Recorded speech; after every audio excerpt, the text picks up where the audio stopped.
Assalamualaikum warahmatullahi taala wabarakatuh. Selamat datang kembali di channel Fiksi Cerita Horor. Untuk kisah kali ini saya akan membawakan satu kisah yang diambil dari tulisannya Bang Sidi. Sebuah cerita yang berjudul Misteri Tetangga Sebelah Rumah. Dan untuk seperti apa kisahnya, mari kita masuk ke ceritanya. Perkenalkan, namaku Sastra.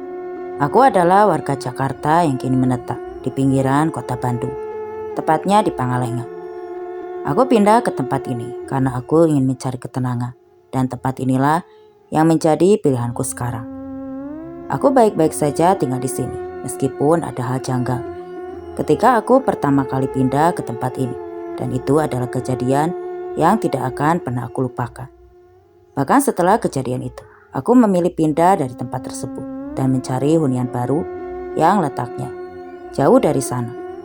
Aku pindah ke Pangalengan bukan tanpa sebab. Aku sudah bosan dengan kehidupan Jakarta, polusi, macet, dan pekerjaan yang tidak ada habis-habisnya.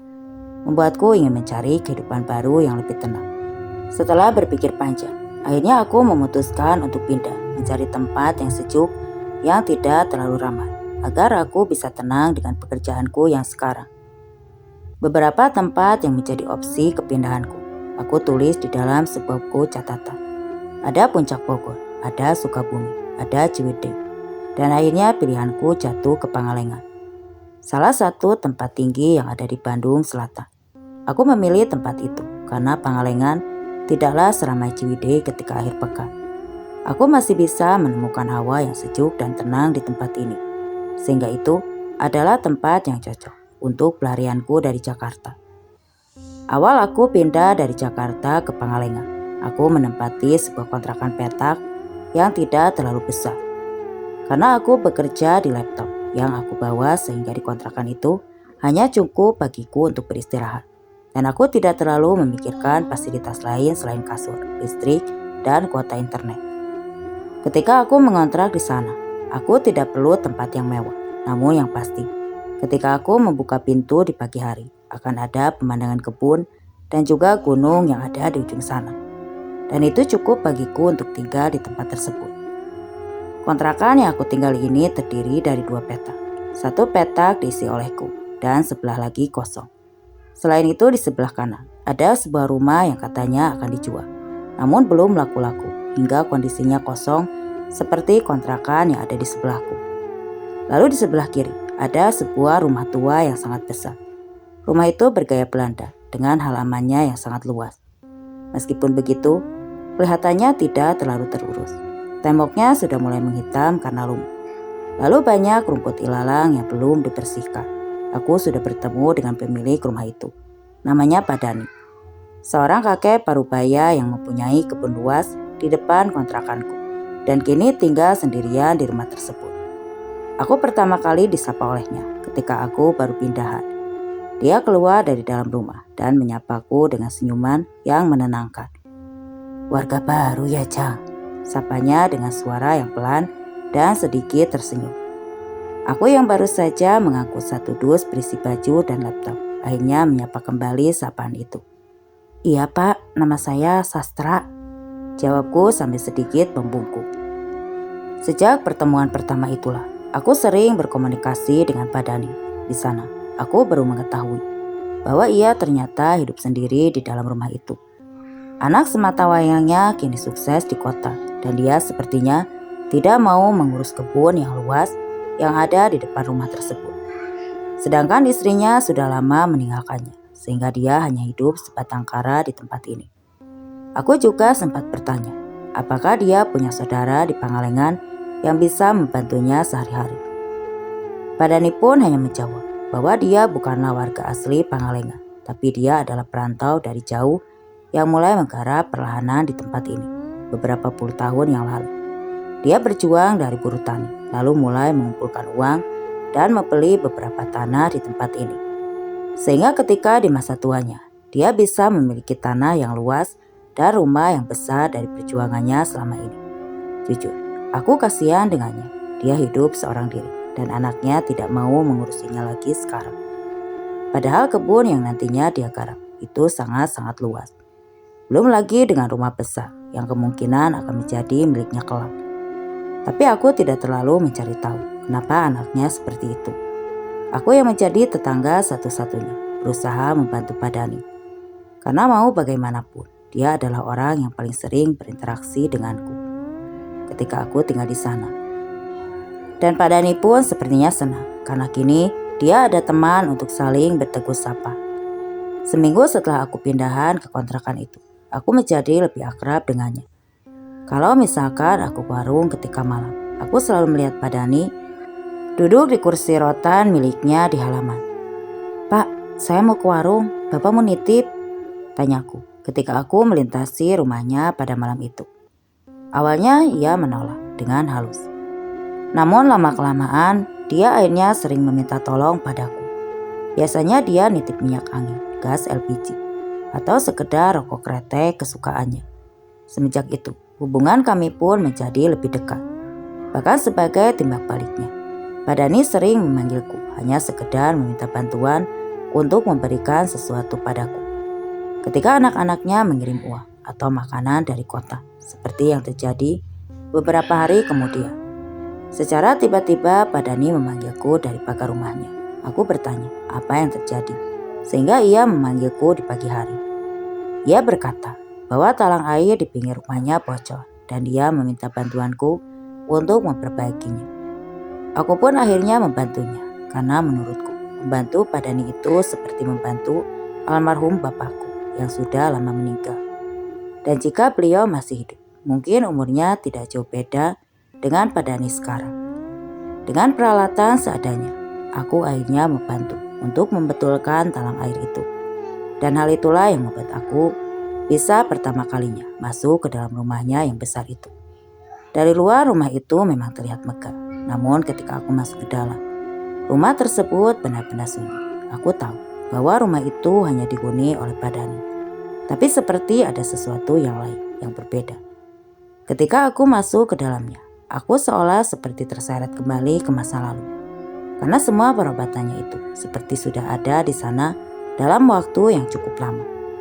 Aku melihat perabotan dari kayu jati tua yang berat. Lalu ketika aku masuk ke ruang tengahnya, masih ada televisi tabung hitam putih dengan lemari besarnya. Dan di atasnya ada foto hitam putih dari seorang perempuan berkebaya dan sebuah kain yang menutupi sebagian rambutnya. Aku menebak bahwa itu adalah foto dari almarhumah istrinya. Dan semakin aku masuk ke dalam rumah itu, hawa kesunyian dari rumah itu semakin terasa. Banyak barang berdebu di sana, seperti tidak pernah tersentuh oleh Pak Dhani dalam waktu yang lama. Dan ketika aku sampai di pintu belakang rumah, tiba-tiba saja, prak, sebuah pintu yang ada di sebelah dapur, yang awalnya terbuka lebar, tiba-tiba saja tertutup. Pada awalnya aku menyangka itu adalah Pak Dhani yang menutup pintu. Namun ketika aku berbalik, aku melihat Pak Dhani baru saja masuk ke dalam rumah dan menghampiriku yang ada di dekat pintu belakang. "Ada apa, Jang Sastra? Kok diam begitu?" tanya Pak Dhani yang melihat aku terdiam di pintu belakang sambil melirik ke arah pintu yang tertutup itu.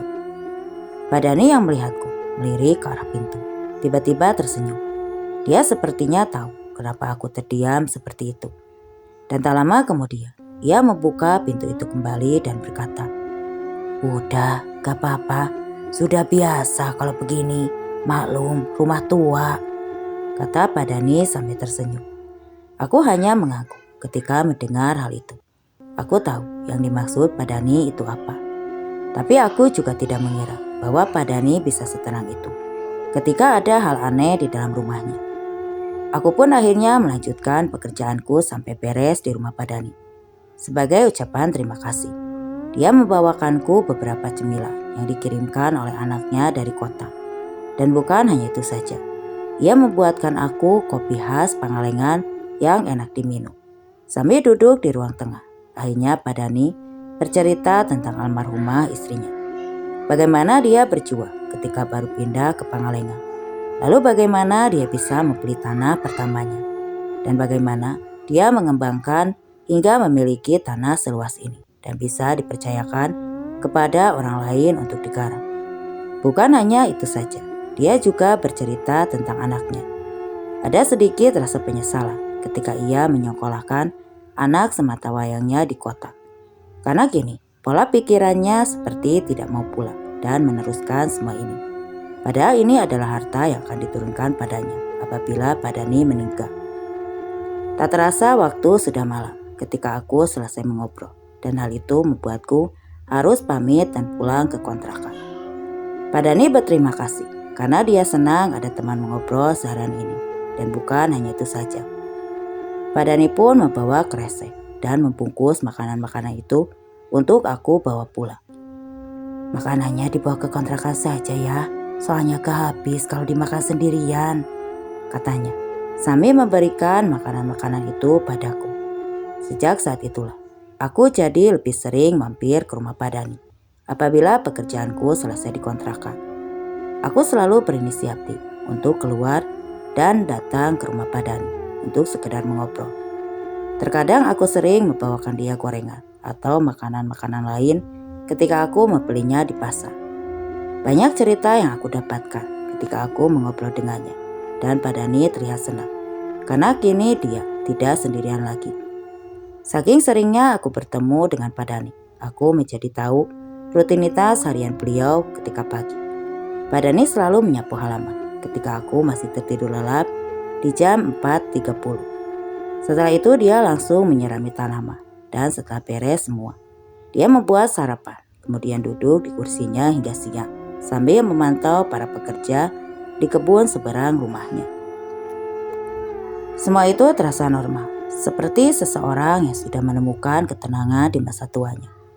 Hingga suatu hari, tepatnya ketika aku dimintai tolong untuk menggeser lemari tua yang berat di dalam rumahnya. Tiba-tiba aku mendengar suara seseorang yang tengah menyindir di salah satu ruangan yang ada di dalam rumahnya. Suara itu jelas terdengar dan terasa sangat dekat. Dan setelah itu ada bunyi lain, seperti orang yang berjalan di dapur. Dan hal itu seketika membuatku langsung memeriksa ke arah dapur. Ada apa, Jang Sastra? Pak Dhani baru saja keluar dari kamar, merasa heran karena aku tiba-tiba berada di dapur. Enggak Pak, tadi kayak ada yang lagi jalan di dapur. Pas saya cek ke dapur, tapi gak ada siapa-siapa, jawabku. Pak Dhani kembali tersenyum. Dengan tangannya yang keriput, dia menepuk pundakku. Udah, jangan dipikirkan Jang.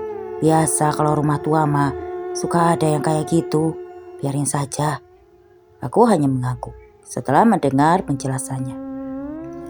Aku pun kembali mendorong lemari tua itu hingga ke tempat yang diperintahkan. Lalu setelahnya, aku pamit pada Pak Dhani karena ada pekerjaan yang harus kuselesaikan. Namun tepat ketika aku keluar dari dalam rumah, tiba-tiba saja, "Sudah selesai Jang Sastra?" tanya Pak Dhani. Pak Dhani mengapa terlihat duduk di kursinya yang ada di halaman. Mataku mendadak terbelalak ketika melihat ada sosok Pak Dhani di sana. Aku langsung memalingkan wajahku ke dalam rumah, dan Pak Dhani yang kutemui di dalam sana mendadak menghilang. Dengan perasaan bingung bercampur takut yang mulai merayap secara perlahan, aku hanya mengangguk pelan dan berkata, "Udah Pak, udah selesai," jawabku. Pak Dhani tersenyum. Dia berterima kasih padaku karena aku sudah membantunya. Dan ketika pulang, dia memberikan aku uang berwarna merah sebagai bentuk rasa terima kasihnya. Pak Dhani berdiri menatapku, pergi dari rumah, dan sepanjang jalan, aku terus memikirkan apa yang terjadi di dalam rumah itu. Kalau Pak Dhani ada di halaman, lalu siapa yang menghampiriku di dapur ya? Gumamku. Setelah kejadian itu, aku meyakinkan diriku bahwa aku tidak perlu takut dengan hal tersebut. Aku tahu bahwa itu adalah rumah tua, jadi wajar saja jika ada hal-hal seperti itu ketika aku berada di dalam rumahnya. Semakin lama aku tinggal di kontrakan tersebut, aku menjadi semakin akrab dengan Pak Dhani. Malah sekarang, hampir di setiap sore, aku mengobrol di teras, bahkan terkadang hingga malam hari. Kami masih berada di teras untuk mengobrol tentang kehidupan. Apa yang terjadi di dalam rumah itu mendadak terlupakan. Aku seperti memiliki ayah baru yang sering bercerita tentang kehidupan. Dan mungkin Pak Dhani juga sudah menganggapku sebagai anak sendiri. Karena mungkin inilah yang diharapkan terhadap anaknya yang kini berada di kota. Hingga pada suatu hari, tepatnya di hari Minggu sore, ketika aku harus mencari ATM di salah satu minimarket yang ada di Pangalengan. Aku terjebak hujan besar dan berteduh di minimarket hingga maghrib tiba. Suasana Pangalengan yang dingin membuatku menggigil. Karena hari sudah semakin gelap, aku akhirnya memutuskan untuk pulang. Aku tidak peduli, tubuhku basah kuyup karena hujan. Aku berlari dari minimarket, menyusuri jalan Pangalengan yang sepi. Dan setelah itu, aku berbelok ke arah kontrakan dengan hujan yang tak kunjung reda. Aku sempat melirik ke arah rumah Pak Dhani. Di sana suasananya sangat sepi, sepertinya Pak Dhani sudah berada di dalam rumah. Karena lampu halamannya menyala, aku pun lanjut berlari ke arah kontrakan. Dan ketika sudah sampai, aku langsung membersihkan diriku dan menghangatkan diri dengan secangkir kopi yang aku buat di dapur. Ketika aku kembali ke ruang tengah, aku secara tidak sengaja melihat ke arah luar jendela. Loh, ngapain Pak Dhani di luar? Gumamku. Aku melihat Pak Dhani duduk di kursi favoritnya di halaman. Pada saat itu, di luar masih hujan deras dan belum berhenti hingga malam. Pada awalnya aku hanya mengira bahwa mungkin Pak Dhani sedang ada pikiran. Mungkin dia sedang menenangkan diri dari sesuatu. Aku pun menoleh kembali dan duduk di dekat laptopku yang sudah aku nyalakan. Lalu setelah itu, aku mulai bekerja di depan laptop. Setelah hampir 1 jam aku bekerja di depan laptop, aku berdiri kembali untuk mengisi ulang air minumku yang habis. Dan ketika aku berdiri, secara tidak sengaja, aku kembali menoleh ke arah jendela dan aku melihat Pak Dhani masih berada di luar. Tapi kali ini, apa yang dia lakukan terlihat sangat aneh. Di tengah hujan deras itu, kini ia berdiri di halaman. Lalu kedua tangannya terlihat sedang memegang sapu. Seperti yang ia lakukan ketika sedang menyapu halaman rumahnya. Bukan hanya itu saja, gerakan kedua tangannya tampak aneh.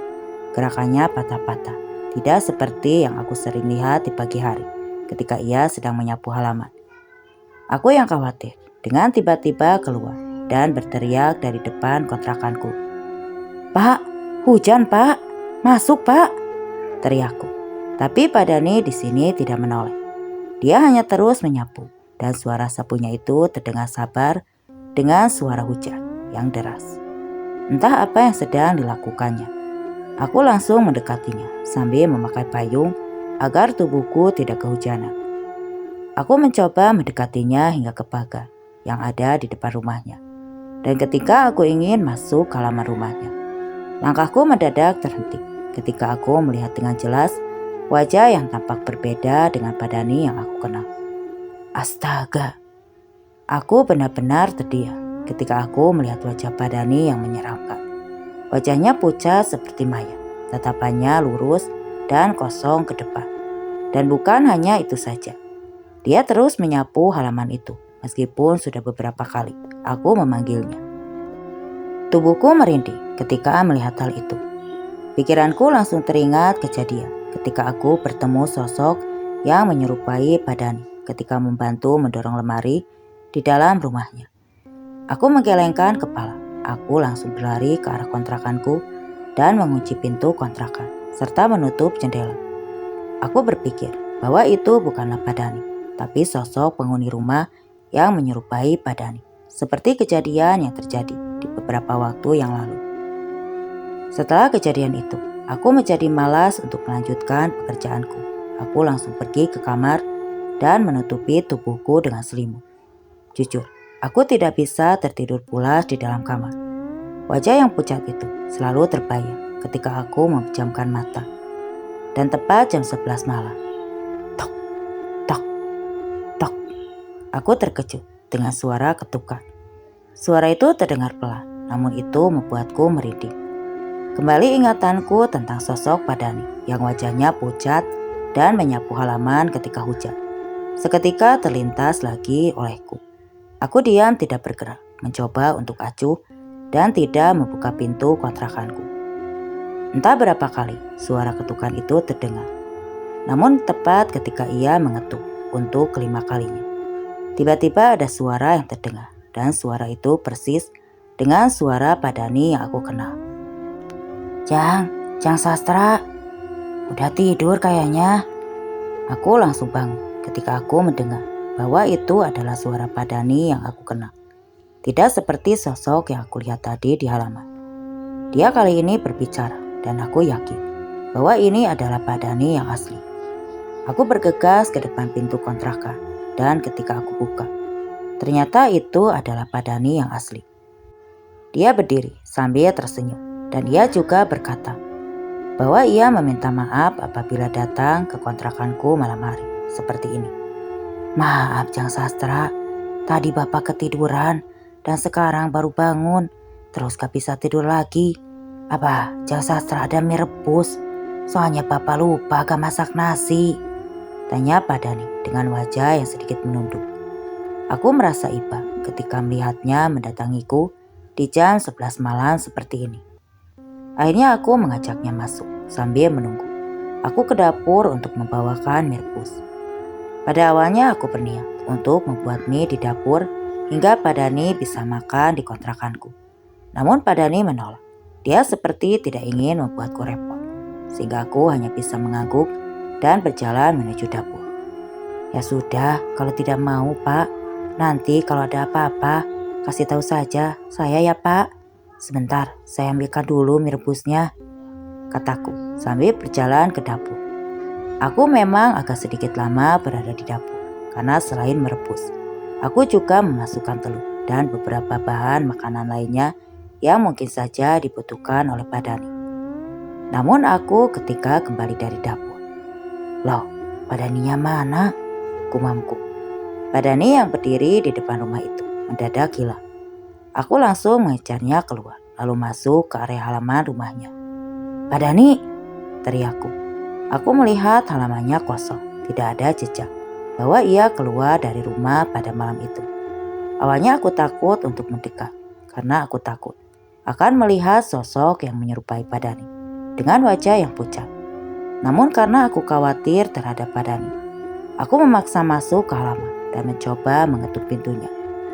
Pak Dhani, ini mie rebusnya Pak, teriakku di depan rumahnya. Aku berdiri diam dan mematung di depan pintu sambil memegang kresek yang berisi mie, telur, dan kopi saset yang ada di dalamnya. Aku merasa aneh karena aku yakin bahwa tadi itu benar-benar Pak Dhani yang asli. Aku tahu perbedaan sosok yang mirip Pak Dhani di halaman dan Pak Dhani yang asli. Tapi entah mengapa, ini benar-benar aneh. Akhirnya aku kembali lagi ke dalam kontrakan. Aku berpikir keras atas apa yang terjadi saat itu.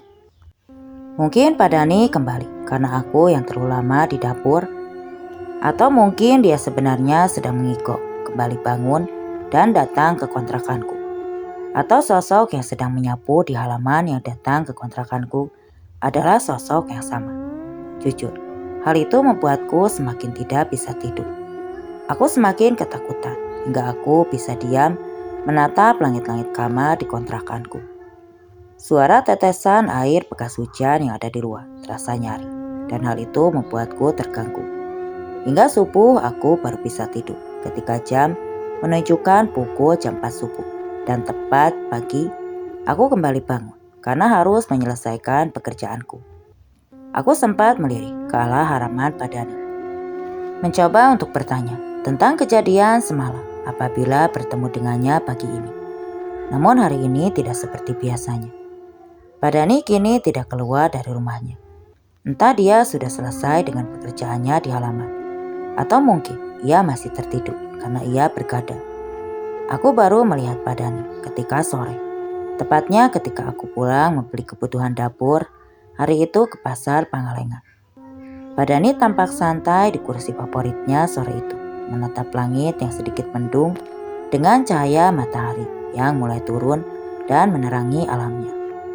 Aku yang melintasi rumahnya hanya bisa menyapanya, dan dia hanya tersenyum mengangguk tanpa menjawab sapaanku.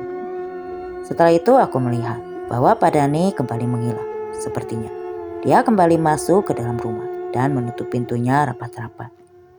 Hal itu terjadi selama beberapa hari, dan di sana aku baru sadar bahwa rutinitas Pak Dhani berubah secara perlahan. Dia tidak menyapu halaman lagi di pagi hari, bahkan tidak menyiram tanaman di sana. Dan dia hanya muncul di sore hari ketika matahari terbenam. Setelah itu dia menghilang, seperti kembali ke dalam rumah dan menguncinya dari dalam.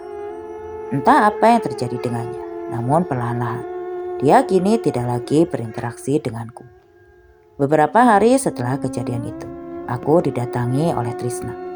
Dia adalah tukang ojek yang mangkal di jalan besar yang ada di depan.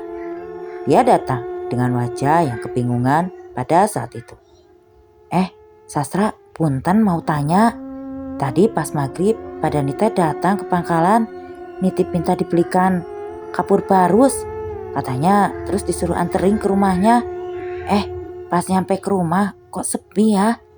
Aku langsung mengerutkan kening sambil melirik ke arah rumah Pak Dhani. Aku merasa dari tadi Pak Dhani tidak keluar rumah dan aku tidak melihat dia berjalan keluar dan pergi ke pangkalan ojek yang ada di depan. Bentar, apa kita ke rumahnya saja yuk? Siapa tahu Pak Dhani ada di dalam, kataku sambil mengajak Tisna. Aku akhirnya mengajak Tisna ke halaman rumahnya. Pada malam itu, kulihat lampu 5 watt yang menyala di depan rumahnya yang besar itu. Namun di dalam rumahnya terlihat sangat gelap. Tunggu dulu di sini ya, kataku sambil mendekat ke arah pintu rumah. Sambil mengetuk-ngetuk pintu rumahnya, aku memanggil Pak Dhani yang mungkin saja ada di dalam rumah. Tok, tok, tok. Pak Dhani. Tisna dan aku berteriak memanggil namanya. Namun tidak ada jawaban. Tisna pun merasa kebingungan akan hal tersebut. Jang Sastra, kata Tisna. Kalau semisalnya gak ada mah, kapur barusnya dititip ke Jang Sastra saja ya. Soalnya saya harus ke pangkalan lagi buat antar penumpang. Paling nanti nitip juga kalau uangnya tadi kurang. Kalau ada waktu minta bantu anterin ke pangkalan ya, katanya sambil memberikan kapur barusnya padaku. Aku hanya mengangguk ketika menerima kapur barus itu sambil melirik ke arah Tisna yang kini meninggalkan rumah Pak Dhani. Aku hanya terdiam dan berpikir tentang Pak Dhani yang tampaknya semakin aneh.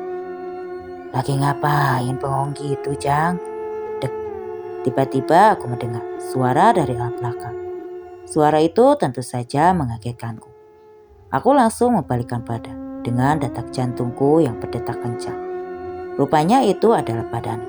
Dia berdiri di belakangku dan berkata seperti itu, hingga membuatku kaget.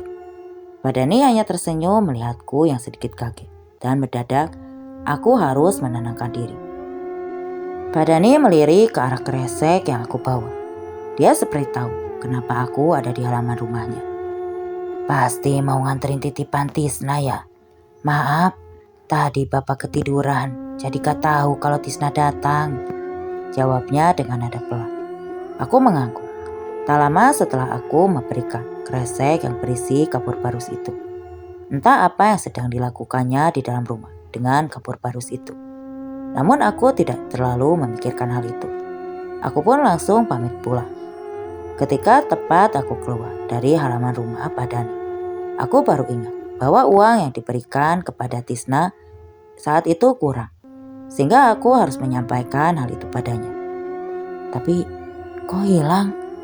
Lagi-lagi, aku tidak melihat keberadaan Pak Dhani di halaman rumah. Aku juga tidak melihat bahwa ia masuk ke dalam rumah. Karena kalau dia masuk, aku akan mendengar suara pintu terbuka. Namun aku tidak mendengar apapun pada saat itu. Aku merasa merinding. Aku takut. Jika yang aku temui tadi ternyata bukan Pak Dhani, namun sosok yang beberapa kali menampakkan diri padaku, seperti ketika dia muncul dan menyapu di halaman ketika hujan. Aku langsung berlari ke arah kontrakan. Setelah itu aku langsung menutup pintu dan aku kunci dari dalam. Kejadian tentang kapur barus, juga tentang Pak Dhani yang kini merasa aneh, membuatku gelisah untuk tinggal di kontrakan ini. Sebuah perasaan yang awalnya nyaman ketika tinggal di sini mendadak hilang. Dan aku merasa ingin pindah dari kontrakanku. Tapi aku juga tidak enak dengan Pak Dhani kalau aku meninggalkannya. Dia jadi tidak akan punya teman lagi. Dan dari semua warga yang ada di tempat ini, Hanyalah Pak Dani yang paling akrab denganku. Seperti ada sebuah perasaan tak enak yang aku rasakan. Aku sepertinya harus datang ke rumah Pak Dani dan menanyakan apa yang sebenarnya terjadi. Namun rumah Pak Dani kini semakin tertutup. Aku bahkan sudah tidak melihat dirinya lagi duduk di kursi favoritnya yang ada di depan rumah ketika sore menjelang. Aku mungkin bisa saja langsung masuk ke rumahnya. Tapi aku rasa bahwa itu adalah hal yang tidak sopan. Sehingga aku hanya bisa memanggilnya dari luar. Dan apabila dia tidak muncul, aku akan kembali ke kontrakanku dan menunggu dia datang keluar rumah. Entah jadwal pekerjaanku yang padat akhir ini, atau memang Pak Dani yang semakin jarang keluar rumah. Beberapa kali aku menyempatkan diri untuk keluar dan mencari tahu. Namun Pak Dani tak kunjung muncul. Hingga akhirnya aku pun pasrah. Aku akan menunggu momen yang pas ketika dia keluar dan aku akan bertanya saat itu. Aku kembali fokus dengan pekerjaanku yang menumpuk. Hal itu membuat kepalaku pusing karena deadline yang harus aku kerjakan. Saking pusingnya. Tepat suatu sore, aku mencoba untuk menenangkan pikiranku sejenak. Aku pun pergi dari kontrakan dan datang ke warung kopi langganan yang dekat dengan minimarket. Letaknya persis di seberang minimarket terminal Pangalengan. Di sana aku mendengar beberapa percakapan tentang apa yang terjadi dengan warga sekitar.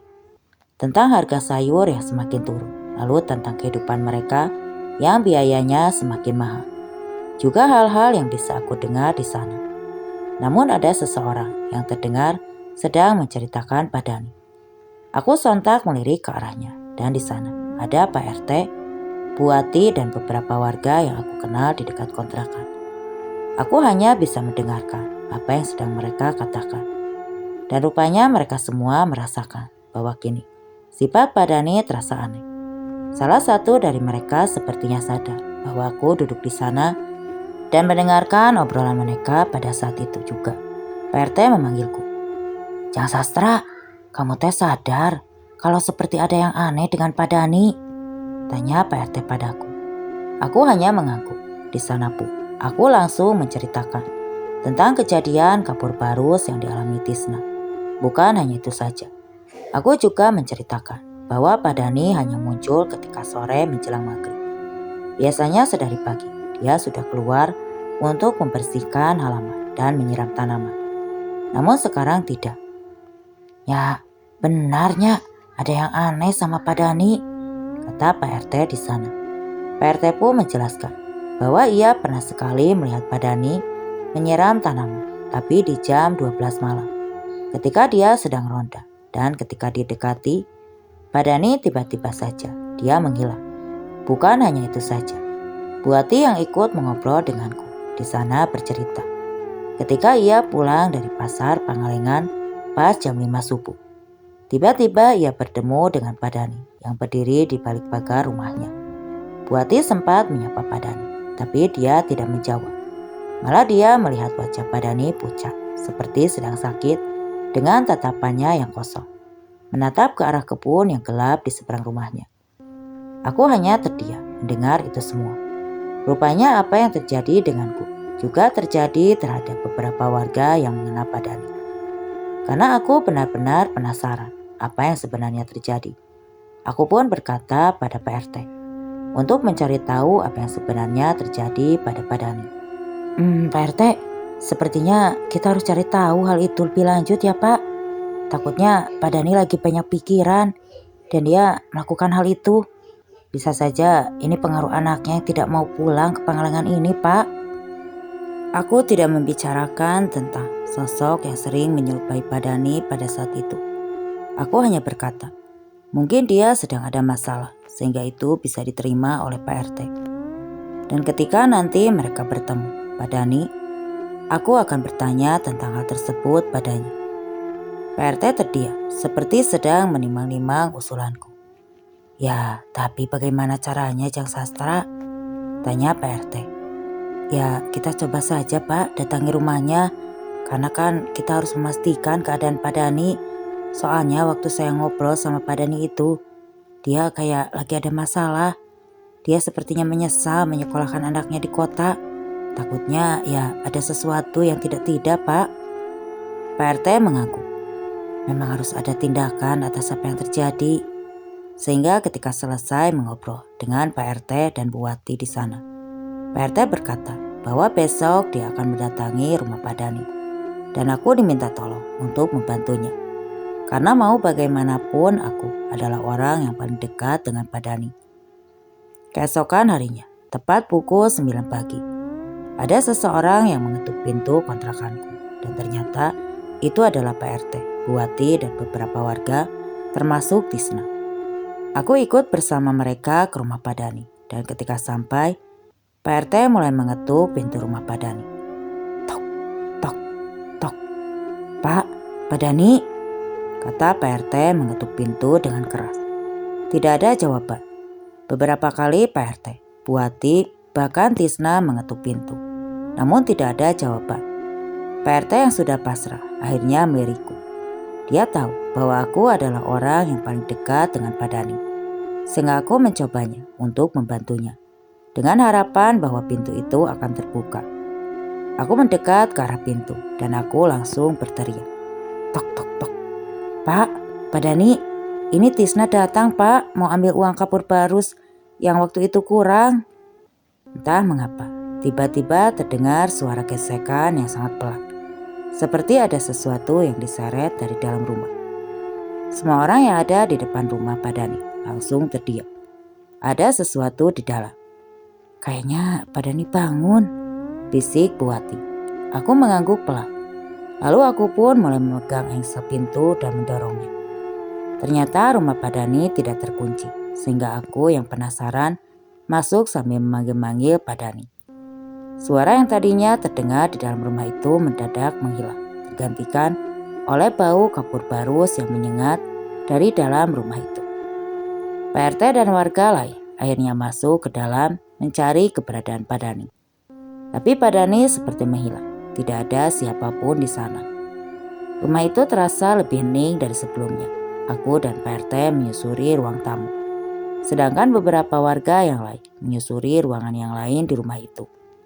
Aku terus-menerus manggil-manggil nama Pak Dani, hingga akhirnya aku sampai ke dapur. Di sana aku mencium bau yang aneh. Bau kapur barus yang aku cium di dalam rumah ini seperti bercampur dengan bebauan yang lain. Dan bau itu berasal dari sebuah pintu yang ada di dekat dapur. Pintu yang secara tiba-tiba tertutup ketika aku pertama kali masuk ke rumah ini. Aku yang penasaran tiba-tiba mendekat, mencoba mendorong pintu itu dan seperti ingin mengetahui apa yang sebenarnya ada di dalamnya. Pak RT yang penasaran pun ikut mendekat dan ketika pintu itu dibuka, astaga, tercium bau busuk yang sangat menyengat. Bau itu bercampur dengan bau kapur barus yang ada di dalam kamar tersebut. Aku refleks mundur beberapa langkah, menutupi mulut dan hidungku. Di dalam kamar itu sangat gelap, hanya sedikit cahaya yang masuk melalui celah di jendela yang tertutup tirai tebal.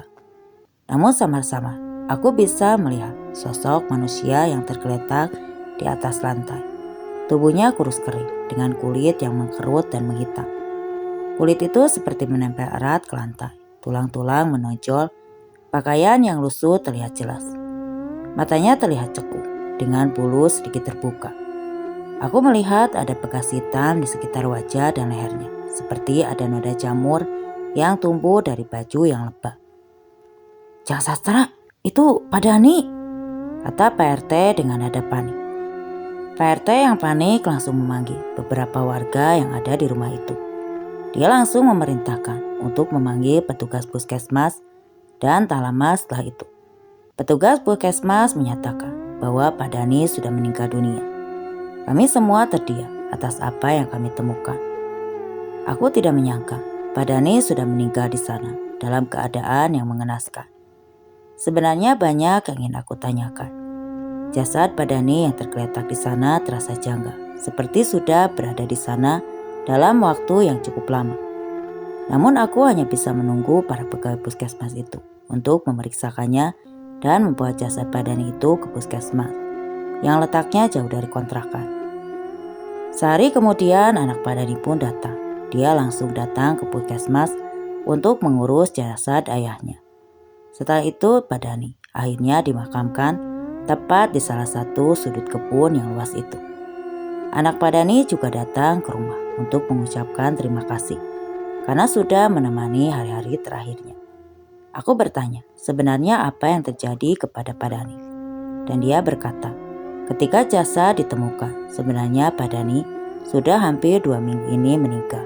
Dan ketika ia berkata seperti itu, aku tiba-tiba terdiam sebentar, kemudian berkata, nanti dulu, 2 minggu, berarti itu hari dimana kalau Pangalengan ini dilanda hujan deras dan saya melihat Padani di halaman, kataku dengan nada yang kaget.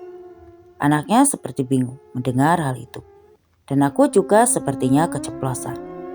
Setelah anaknya pergi dari kontrakanku, aku baru terdiam. Aku berpikir bahwa Padani yang sebenarnya aku temui selama 2 minggu terakhir ini bukanlah sosok Padani, tapi jiwa Padani yang masih berkomunikasi padaku. Terakhir kali aku bertemu dengan Padani yang masih hidup adalah sebelum hujan besar itu. Dan ketika sudah hujan besar, sosok yang aku lihat itu bukanlah Padani, tapi seseorang atau sosok yang menyerupai Padani. Begitu juga yang dialami oleh Tisna, Pak RT, juga para warga yang lain. Karena seperti yang dialami Tisna, kapur barus yang dibeli itu tersebar di dalam kamarnya, seperti sedang menyembunyikan tubuhnya agar bau mayatnya tidak tercium keluar. Jujur, aku ketakutan ketika mengetahui penjelasan dari anaknya itu. Apalagi setelah sehari Padani meninggal, aku tidak sengaja melihat Padani duduk di kursi favoritnya ketika malam. Dia hanya duduk dan menatap kebunnya dengan tatapan kosong. Aku hanya bisa melihatnya dari jendela dan aku tidak berani keluar karena kini aku tahu bahwa itu bukanlah sosok Padani yang sebenarnya. Hal itu juga yang terjadi dengan orang-orang yang tinggal di sekitar rumah itu. Mereka masih suka melihat sosok Padani di rumah tersebut hingga selama beberapa hari setelah kematiannya terungkap. Mereka menjadi enggan melewati rumah itu, terutama ketika malam. Aku juga merasa tidak bisa lagi tinggal di kontrakan itu lebih lama. Rasa takut yang aku rasakan kini selalu muncul ketika banyak orang bercerita tentang kemunculan sosok Padani ketika malam. Akhirnya aku memutuskan untuk pindah mencari kontrakan baru yang tak jauh dari rumah tersebut. Di kontrakan baru itu, aku mendapat kabar bahwa anak dari Padani akhirnya menjual rumah itu beserta kebun dengan harga yang murah. Dan tepat 1 tahun setelah rumah itu dijual, akhirnya rumah itu berpindah tangan. Dan tak lama kemudian rumah tua tersebut diratakan dan dibuat rumah baru dengan gaya modern. Kenangan Padani dengan rumah itu kini mendadak hilang, dan rumah yang menjadi simbol perjuangannya semasa hidup kini sudah berganti dengan rumah yang baru. Tapi setelah rumah itu dibangun, warga kembali sering melihat Padani. Tapi kali ini ia tidak muncul di halaman rumah tersebut, melainkan di atas makamnya sendiri yang berada di seberang rumahnya. Dia muncul dan berdiri sambil menatap kosong ke rumah itu, seperti tidak rela bahwa rumahnya yang ditempati kini sudah berpindah tangan dan anaknya yang seharusnya mewarisi semua itu malah tidak pernah kembali dan justru menjualnya kepada orang lain yang tidak ia kenal. Dan cerita pun selesai. Oke teman-teman, sekian untuk kisah kali ini. Terima kasih untuk yang sudah mampir di channel ini. Mohon maaf bila ada salah kata dan penyampaian. Semoga apa yang saya sampaikan dapat menghibur kalian semua. Saya pamit undur diri. Wassalam.